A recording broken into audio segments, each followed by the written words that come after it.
Hi and welcome everybody. In this episode I want to focus on Polish jazz and USSR fusion jazz music. It's not something that I just collected last week. This is a little bit of a collection what I have found this year or the last few months. It's fun to seek out these records because the music they made in the 70s, it's really amazing. It really is right in between this jazz rock, jazz funk, fusion type of music, and they created it in their own way. And maybe because there was less commercial aspects that concerned the music, but it is really, you can almost recognize it immediately because it has a certain edge to it. We're now listening to Laboratorium. This is how most of the albums look like. Usually there's somewhere stating that it is Polish jazz and a volume number. Does not need to be this way, but it's not hard to recognize a Polish jazz album.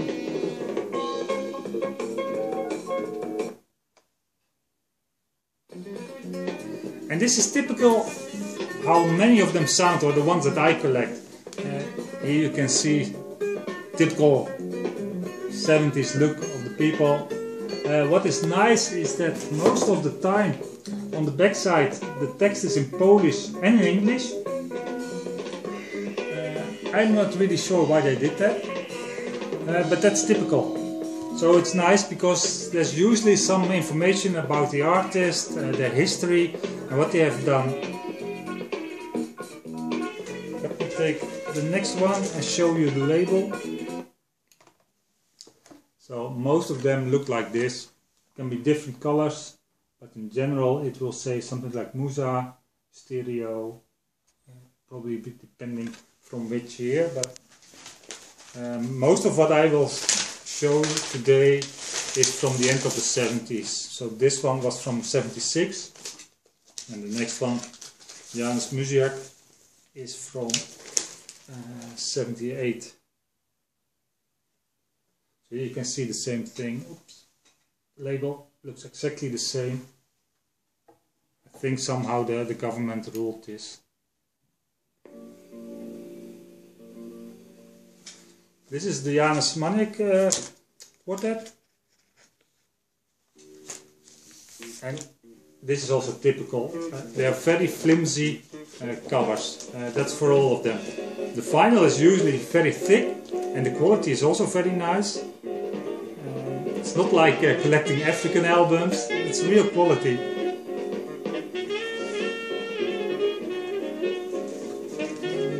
Backside you can see a little bit of the instrumentation used, so a drummer, saxophone, I think that's a Rhodes, although I'm not really sure how they got a Rhodes into Poland at that time.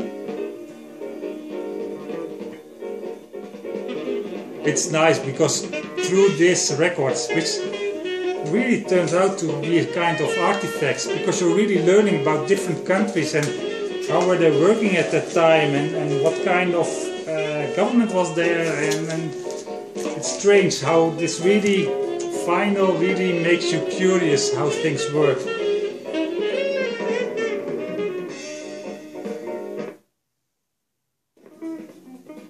And as you can hear, the music is really nice.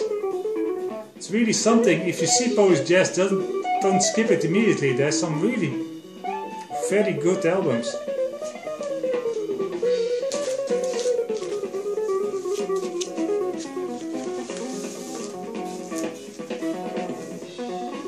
And so you can hear it's mostly electrical, so you have some electric bass, electric guitar, Rhodes or piano or electric piano. But there's a real nice vibe going on usually, which surprised me. First time I heard Polish jazz, I thought Polish jazz, I had some big band album, and that was not what I was looking for. But this kind of jazz, perfect.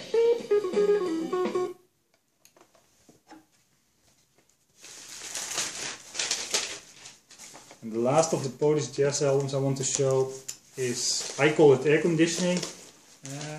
This is a white label, but as you can see, it's just exactly the same.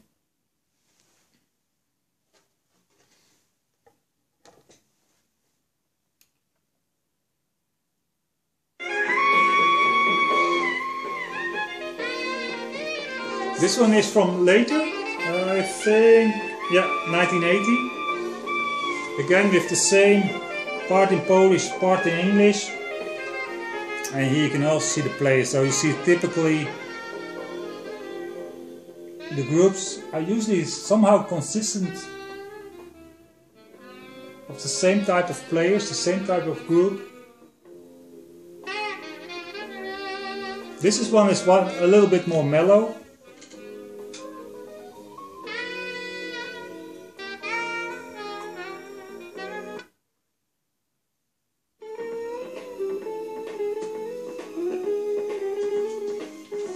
And now we switch to the albums from the USSR. And that's the way that I collect them. It now turns out Europe is quite big and there are some Eastern European countries part of the European community.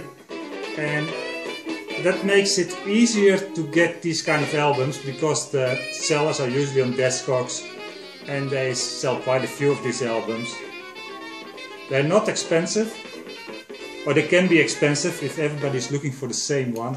But if you're not really going for the one that everybody wants and just take your pick and try something out, it's amazing what you can find. This is a Russian album.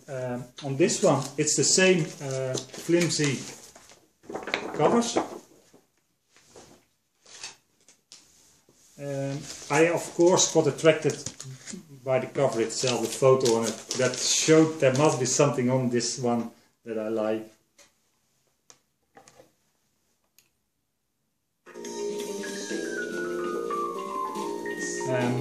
Here there is not, the text is not like English, Polish, it's all Russian. I don't know a word Russian, so that's not really helpful. The only thing I can read is Igor, Brill, and that's the only thing I know and can say about this album. Except it's cool to have a Russia or USSR album in my hands. You can feel the music is quite related to what I played earlier, the Polish jazz albums. Although I would say here there's a little bit more traditional instruments in the sense that it's real trumpet, not that much electronic, but that could also be at the time that this was recorded, because this is actually from '85. If you listen to it and you would say it's a 70s album, it sounds like a 70s album.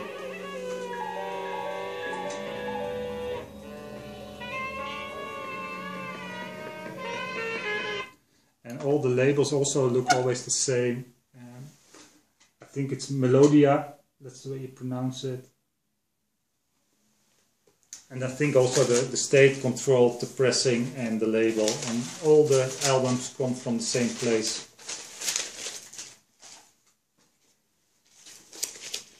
And the last album is also a Russian album. Here the label is white. Maybe that means promo, but I'm not really sure.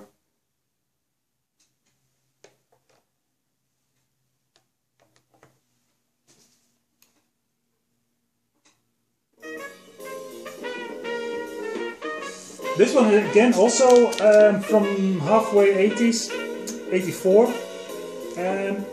The only thing I can read is something like Ornament, if that is real or that you pronounce it in another way, could be, no clue.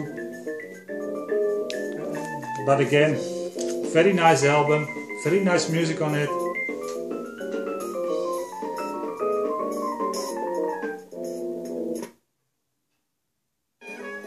And I'm cheating a little bit because this one was at the time in '84 Russia. It was recorded in Kazakhstan, or the band is from Kazakhstan. Kazakhstan is actually a very, like I said before, I'm learning quite a lot from these albums. Kazakhstan is very big. It's at the south of Russia. It goes from China to Europe, and actually the western part is still considered European. And I think also the music where this is recorded is coming from that part. But it's always nice that Somehow it influences also the music that was made at the region itself, although it's clear that this is coming from jazz and Western influences. Or that's what I think. Again, electric piano. Don't know how that got into Russia, but somebody imported it or took it with him. I hope you enjoyed this obscure library music, or this time not library but just obscure. See you in the next video. Goodbye.